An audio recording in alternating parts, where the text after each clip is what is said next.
You know, when you are freshly done with the laundry and you're folding up those jeans and you look in the dryer and you find money in the dryer, the only thing that's better than finding money in the dryer is finding money from the state of Florida. I'm going to tell you exactly how you can look and see if you've got any money coming up on Polk Place.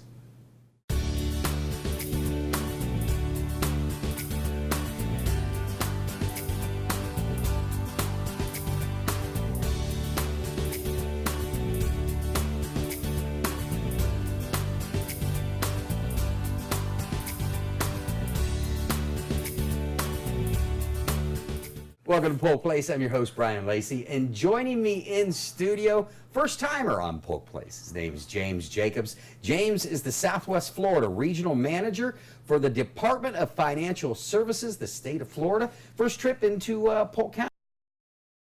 Thank you so much, Brian. We appreciate you guys letting us come by and speak with you today. And first and foremost, I just once again want to reiterate that on behalf of Florida CFO Jeff Atwater, we appreciate you giving us a chance to inform the folks about the program. Well, a lot of people see a lot of names in the state of Florida, elected officials and those appointed to positions, and Jeff Atwater and the Chief Financial Officer is a name that we all see, but we're really not sure. You know, Chief Financial Officer, okay, yeah, it has something to do with money. What exactly is it that the Chief Financial Officer does for the state of Florida? Well, it's not unusual for people to have those questions. Florida's a special beast in that we're the only state in the union that has a position of CFO. 13 years ago, there's a constitutional referendum amendment that passed to reorganize Florida's cabinet from 6 members to 4. The state treasurer, as well as a couple other positions, were rolled into this brand new position of CFO. The CFO's main primary duty is, of course, to deal with the state finances. We're the guys that sign the checks, we audit, we invest state funds. But we also sit with the governor, as well as Commissioner Adam Putnam and Attorney General Pam Bondi, on the cabinet. In most states, you have a situation where it's the governor and his cabinet. In Florida, it is the governor and the cabinet. They sit and carry multiple functions, state business as a committee, if you will. Back within our individual department, as I said, our major function is to take care of state finances. Outside of that, we also regulate a lot of the financial industry, all the insurance industry in the state of Florida. We're also randomly state fire marshal, as you and I were discussing earlier. Yeah, I was blown away when you said that. Exactly. We regulate all funeral home activity in the state, and what we're here to talk about today, kind of where we really get a chance to reach out and touch the people in their everyday lives, is we run the state's Unclaimed Property Fund. And that's the cool thing. But one quick question. The position of Chief Financial, is that elected or is that appointed? Elected statewide. Okay. So anytime you show up to the polls every 4 years, when you're voting for the governor and everybody else, you're getting a chance to vote for your Chief Financial Officer as well. That is very cool. I need to pay more attention. Now let's talk the serious business, unclaimed property. I learned about this a few years back, and it's one of the things that are on my computer that occasionally, you know, you look and you go, why do I, oh yeah, and you look and you look. But the unclaimed property, how does that come about, and then how does the Chief Financial Officer manage to control it? Well, first of all, good job on, you said you keep it on your computer and you check periodically. That's something we'll get into later, but I commend you for being able to do that. That's kind of the vision that we have for the folks, is check this every 6 months or so. But a little bit of history about the program. It's been around since 1961.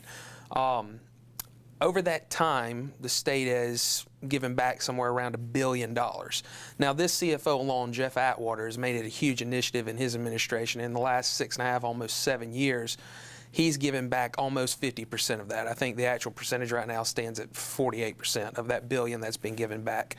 At any given time, we also have $1 billion sitting out there, because this stuff is coming in every night at midnight being turned over to us. Now, as far as where it comes from a variety of different places, and depending on the source, the statutes are different for how long that organization has to turn the money over to us. I would say the vast majority of it is probably from insurance benefits. Somebody was a beneficiary of insurance policy, they weren't aware, and the insurance company never made the effort to make them aware. So it ends up getting turned over to us after the fact, and we go find these people. It can be stuff, dividends off of electric cooperative. It could be you were at a job and you left in the middle of a pay period and didn't have direct deposit and never picked up the last part of your check. So it comes from a variety of different sources. That's how it finds its way to us in the state. And from there, our primary mission is to reunite this money with the people it belongs to. So that's really what makes the program special in my eyes. So many times has a government entity, we come around with our hands out. This is one of the few times when we're trying to make sure the folks get what is due them, or we're legitimately saying, this is your money, we owe it to you. And one of the reasons that interviews like this, Brian, are so helpful for us is the program seems too good to be true. Another big, to kind of backtrack, another kind of thing that we have our hands in that's in our wheelhouse is consumer awareness.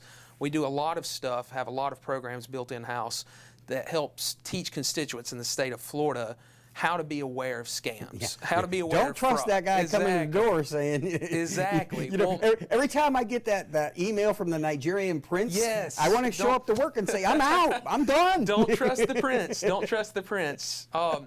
But kind of the backside of those efforts is, on one hand, we're saying, please look out for these scams, and on the other, we're running the state's Unclaimed Property Fund, and if you don't have the background knowledge, it seems like it could be a scam, but it is legitimate. That's why we have the website set up that I'm sure we'll talk about momentarily, FloridaTreasureHunt.org. Make it as easy as we can for folks to go look and see if the state's holding assets in their name. Well, and the other thing that you have, that you're up against really is, you know, when the government calls you, it tends to, you know, when you see Polk County Board of County Commissioners, anything, you know, the tax collector's office, when you see that number show up on your phone or you see that letter show up in your mail, sometimes you go, ooh. So talk to me a little bit about, you know, breaking the ice between the residents of the state of Florida and getting them acclimated to this program. Well, that's a large reason why we do interviews like this, but I'll backtrack once again. I would say 95% of what we hold is liquid assets, but we also have 5% that's hard goods. Mostly comes to us by the way of abandoned safety deposit boxes. So every year we have a vault in the Capitol, maybe the size of your studio. And a state as large as Florida, you can imagine how fast that fills up. So unfortunately, when we receive these physical goods, we can't just hold on to them forever. So what we will do is once a year we do what we call our traveling road show. We do it in a different major city in Florida every year. This last year was actually Tampa's turn, where we go and we host an auction for the weekend. We auction this stuff off. Now later on, if you come forward and you say, this was my property, I was the beneficiary of this property, and we don't have it anymore, we will have that liquid cash value that we've collected that we will turn over to you at any given time. We just can't hold on to the hard good for forever. But through efforts like that, we're able to generate a lot of publicity. Thursday night before the one in Tampa, we were able to do a phone banking, televised phone banking with one of the local news stations over in the Tampa Bay area. We've done several other of those throughout the state. And then as far as our promotional material, like I've already mentioned, interviews like this, that's really where we're trying to engage the folks to let them know to go check. When it comes to hard property or even the liquid assets, is there a statute of limitations? Is it theirs forever? I mean, how long does this go on? Once it comes to us, once it comes to the state, we have it for forever. Now what happens, we're constantly trying to reach out to these folks and find them.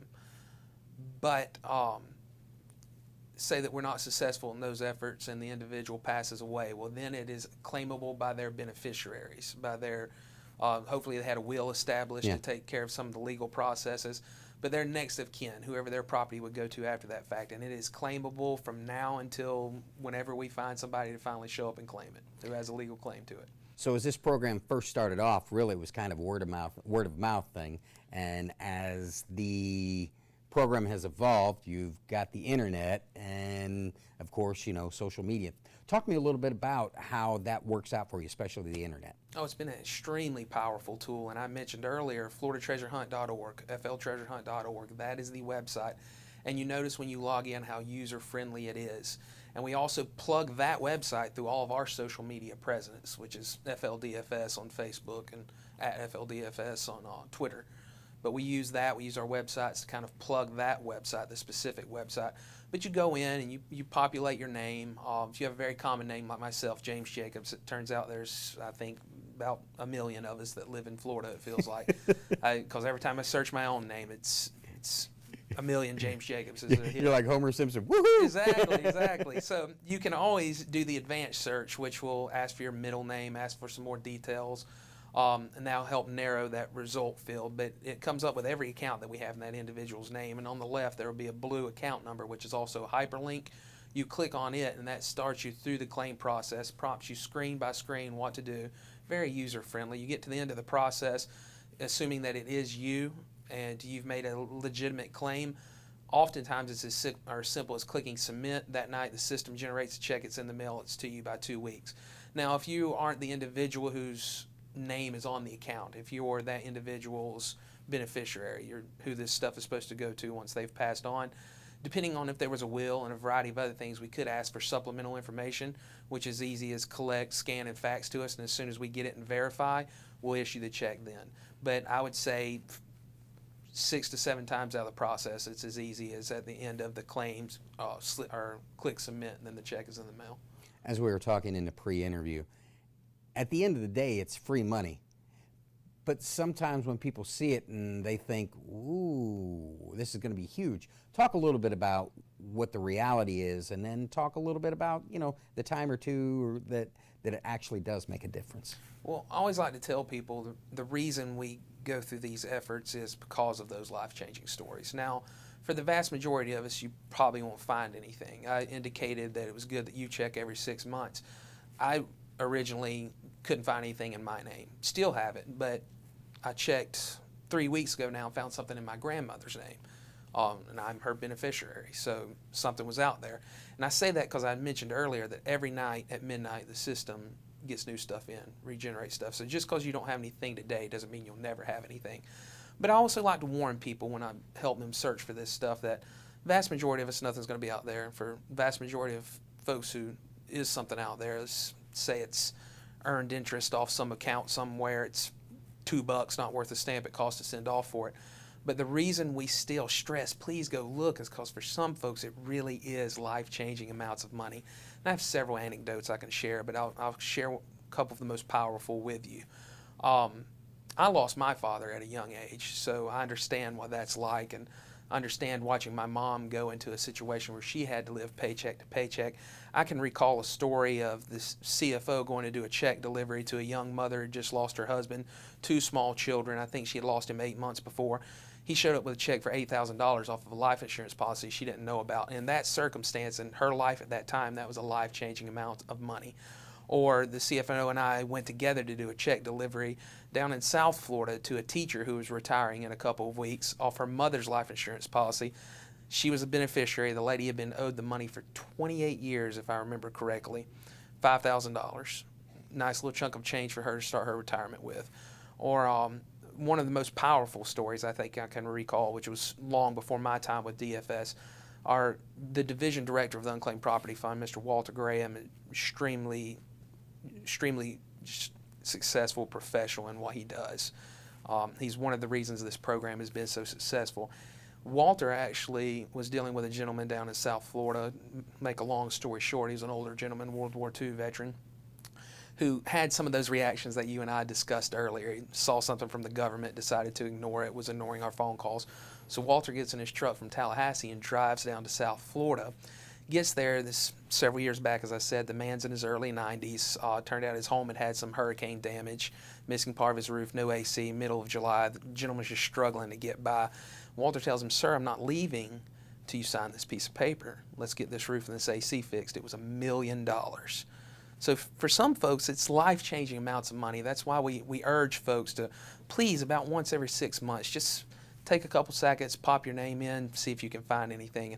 And I'd like to explain something a little further, if you can give me just a second with it, Brian. I've mentioned several times being a beneficiary of someone else. We also want to make sure folks understand that it's not just your name you're searching for. If mom and dad are gone and you're their beneficiary, pop their name, see if anything's in there that belongs to them, or God forbid if you've had a child go on before you, or you had a great uncle that maybe really loved you, might have left you something that you didn't know about. Pop these folks' names in and search and see if anything's out there, anything that you would have a legal claim to. Well, James, I'm going to give you the last word on this. I mean, this this has probably been one of the coolest interviews I've ever done, Polk Place-wise. So inspire the folks to A, get involved, and B, stay involved. Well, just as we've already talked about, Brian, we don't want to create a circumstance or an imagery of everybody's going to get rich off of this. This isn't the case. But for some folks, it really could be life-changing. So if there could possibly be a giant sum of money like that out there with your name on it, why not invest 5 seconds to pop your name in and see, to start the process? And outside of that, just in general, to be involved with your state government. Make sure that you're visiting us. We talked about technology and how easy that has made it to interact with your elected officials. Make sure you're visiting not just our offices, but all the cabinet and your local representatives and senators as well. Visit their social media sites. Stay engaged so you can learn about programs like this. And as I mentioned earlier in the interview, this is one of our major initiatives, but it's not the only program we have in-house. If you poke around our website, you'll see a lot of our consumer awareness campaigns and a lot of our kind of built-in web-based trainings that we do, and a lot of it's stuff about how to protect yourself from fraud. Best money practices to organize your own household finances, stuff like that. These are resources that your government has built to aid you, the consumer, you, the constituent. So take a couple seconds, see what's out there.